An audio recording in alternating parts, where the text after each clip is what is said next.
ഈ ഒരു അടിപൊളി മാഗി റെസിപ്പി തയ്യാറാക്കുന്നതിന് നമുക്ക് ആദ്യമേ ഒരു 2 ടേബിൾ സ്പൂൺ ബട്ടർ ചൂടാക്കാം. അതിലേക്ക് വെളുത്തുള്ളി ഒന്ന് മുരിച്ചെടുക്കണം.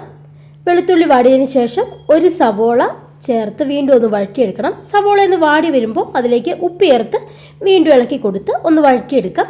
പിന്നീട് ഇതിലേക്ക് ക്യാരറ്റ് ചേർത്ത് അതും നന്നായിട്ടൊന്ന് ഇളക്കി വഴറ്റിയെടുക്കാം.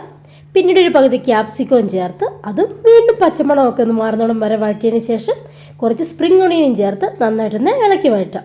പിന്നീട് ഇതിലേക്ക് ടൊമാറ്റോ സോസ് ചേർത്ത് കൊടുക്കണം, ചില്ലി സോസ് ചേർത്ത് കൊടുക്കണം, സോയ സോസ് ചേർത്ത് കൊടുക്കണം.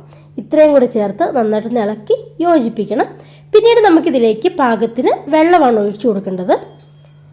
ആ വെള്ളത്തിലേക്ക് നമുക്ക് ഉപ്പ് ചേർത്ത് കൊടുക്കാം. അപ്പോൾ ടേസ്റ്റൊക്കെ ഒന്ന് നോക്കിയതിന് ശേഷം മാത്രമേ നിങ്ങൾ ഉപ്പ് ചേർത്ത് കൊടുക്കാവുള്ളൂ. ഇനി ഇത് പതിയെ ഒന്ന് തിള വരട്ടെ. തിള വന്നതിന് ശേഷം നമുക്ക് മാഗിയുടെ ടേസ്റ്റ് മേക്കർ അതിലേക്ക് പൊട്ടിച്ച് ചേർത്ത് കൊടുക്കണം. ഇനിയും നന്നായിട്ടൊന്ന് മിക്സ് ചെയ്തതിന് ശേഷം നമുക്ക് മാഗി എടുത്തിട്ട് നന്നായിട്ടൊന്ന് ഒടിച്ച് ഇതിലേക്ക് ഇട്ട് കൊടുക്കാം. ജസ്റ്റ് ഒന്ന് അടച്ചു വെച്ച് കൊടുക്കാം. അതൊന്ന് സോഫ്റ്റായി വന്നതിന് ശേഷം നമുക്ക് ഇളക്കി കൊടുത്താൽ മതിയാവും. ഇനി നമുക്കിത് നന്നായിട്ടൊന്ന് ഇളക്കി കൊടുത്ത് യോജിപ്പിക്കാം. വീണ്ടും അടച്ചു വെച്ച് ഇതൊന്ന് വേവിച്ചെടുക്കാം. ഇടയ്ക്കിടയ്ക്ക് ഇളക്കി കൊടുത്ത് വേവിച്ചെടുക്കാനായിട്ട് മറക്കരുത്. അങ്ങനെ നന്നായിട്ട് വെന്തതിന് ശേഷം നമുക്കിതിലേക്ക് ചീസ് സ്ലൈസ് ഒന്ന് ചെറുതായിട്ട് മുറിച്ചിട്ട് കൊടുത്ത് നന്നായിട്ടൊന്ന് ഇളക്കി യോജിപ്പിച്ചെടുക്കാം. നല്ല ടേസ്റ്റി ആയിട്ടുള്ളൊരു മാഗി റെസിപ്പിയാണിത്. നിങ്ങൾ തീർച്ചയായിട്ടും കുട്ടികൾക്കൊക്കെ ഒന്ന് ഉണ്ടാക്കി കൊടുത്തു നോക്കുക. അവർക്ക് തീർച്ചയായിട്ടും ഇത് ഇഷ്ടമാകും.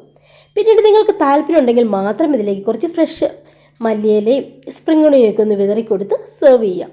ഇഷ്ടമായെങ്കിൽ ചാനൽ ഒന്ന് സബ്സ്ക്രൈബ് കൂടി ചെയ്യണേ. ബൈ.